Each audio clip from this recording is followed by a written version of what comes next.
Assalamualaikum warahmatullahi wabarakatuh.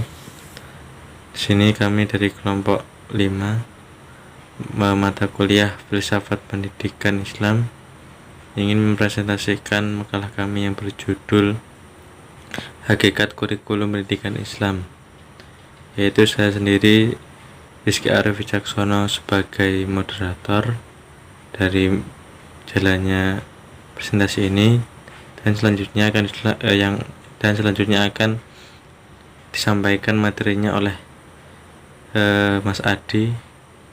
Kepada Mas Adi saya persilahkan. Assalamualaikum warahmatullahi wabarakatuh. Saya Adi Santo dari kelompok 5. Di sini saya sebagai pemakalah dan saya akan menjelaskan tentang formulasi strategi lembaga pendidikan Islam dalam meningkatkan mutu pendidikan. Itu yang pertama, apa pengertian dari hakikat kurikulum pendidikan Islam dan bagaimana karakteristik kurikulum pendidikan Islam. Pengertian kurikulum dalam pendidikan Islam. Pendidikan Islam secara fungsional adalah merupakan upaya manusia muslim merekayasa pembentukan al-insan al-kamil melalui penciptaan situasi interaksi edukatif dan kondusif. Dalam posisinya yang demikian, pendidikan Islam adalah model rekayasa individual dan sosial yang paling efektif untuk menyiapkan dan menciptakan bentuk masyarakat ideal ke masa depan. Secara etimologi, kurikulum berasal dari bahasa Yunani, yaitu kurir yang artinya pelari dan kurir yang berarti jarak yang harus ditempuh oleh pelari. Berdasarkan pengertian ini, dalam konteksnya dengan dunia pendidikan, memberinya pengertian secara cycle of instruction, yaitu suatu lingkaran pengajaran di mana guru dan murid terlibat di dalamnya. Istilah kurikulum kemudian digunakan untuk menunjukkan tentang segala mata pelajaran yang dipelajari dan juga semua pengalaman yang harus diperoleh serta semua kegiatan yang harus dilakukan oleh anak. Apabila aktivitas sekolah berkaitan dengan tiga pendekatan sekaligus, tiga tujuan yang tidak dicapai dari ranah kognitif, yaitu upaya pencerdasan anak didik, ranah efektif sebagai upaya pencerdasan emosional, dan ranah psikomotorik. Yang kedua, yang B, yaitu hakikat kurikulum dalam pendidikan Islam. Secara filosofis, hakikat kurikulum adalah model yang diacu oleh pendidikan dalam upaya membentuk citra sekolah dengan mewujudkan tujuan pendidikan yang disepakati. Kurikulum dalam pengertian di atas memberikan indikasi bahwa pedoman rencana pembelajaran tidak bersifat kaku. Kurikulum yang baik adalah yang dinamis, aktual, teoritis, dan aplikatif. Suatu kurikulum pendidikan, termasuk pendidikan Islam, hendaknya mengandung beberapa unsur utama seperti tujuan, isi mata pelajaran, metode mengajar, dan metode penilaian. Menurut Muhammad Al-Tawbi Al-Syaibani mengemukakan bahwa asas-asas umum yang menjadi landasan pembentukan kurikulum dalam pendidikan Islam itu ada 4 asas, yaitu yang pertama, asas agama. Seluruh sistem ini yang ada dalam masyarakat Islam, termasuk sistem pendidikannya, harus meletakkan dasar falsafah, tujuan, dan kurikulum yang ada pada ajaran Islam. Yang kedua, asas falsafah. Asas ini memberikan arah dan kompas tujuan pendidikan Islam dengan dasar filosofis, sehingga susunan kurikulum pendidikan Islam ini mengandung suatu kebenaran.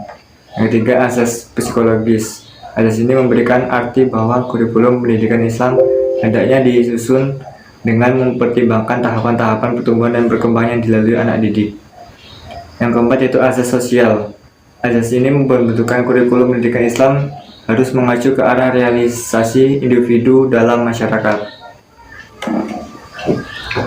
Sedangkan kurikulum pendidikan Islam menurut An-Nahlawi harus pula memenuhi kriteria, yaitu yang pertama, tersedianya sistem dan perkembangan kurikulum hendaknya selaras dengan fitrah insani sehingga memiliki peluang untuk mensucikannya dan menjaganya dari penyimpangan serta menyelamatkannya.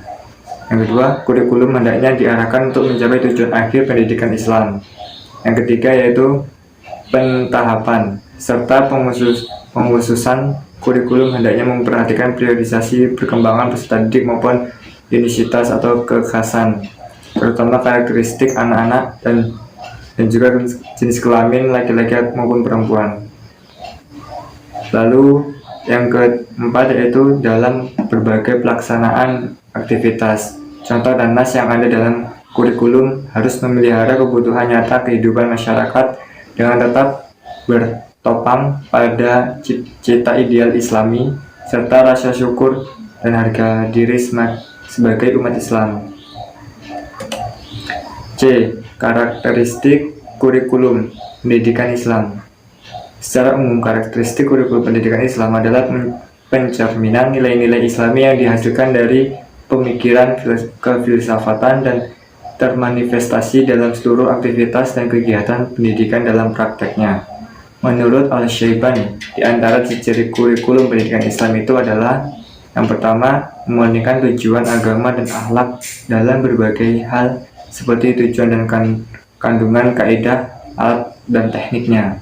Yang kedua, yaitu meluaskan perhatian dan kandungan hingga mencakup perhatian, pengembangan, serta bimbingan terhadap segala aspek pribadi pelajar dari segi intelektual, psikologi, sosial, dan spiritual. Yang ketiga itu adanya prinsip keseimbangan antara kandungan kurikulum tentang ilmu dan seni, pengalaman dan kegiatan pengajaran yang bermacam-macam. Lalu yang keempat yaitu menekankan konsep menyeluruh dan keseimbangan pada kandungannya yang tidak hanya terbatas pada ilmu-ilmu teoritis, baik yang bersifat akli maupun akli, tetapi juga meliputi seni, halus, aktivitas pendidikan jasmani, latihan militer, teknik, pertukangan, bahasa asing, dan lain-lain. Demikianlah materi yang dapat kami sampaikan. Jika masih ada yang kurang paham, kami persilakan untuk bertanya. Sekian, terima kasih Mas Adi untuk materi yang telah disampaikan. Selanjutnya saya berikan sesi tanya jawab kepada teman-teman. Jika kurang paham, silahkan tanyakan kepada kelompok kami. Monggo.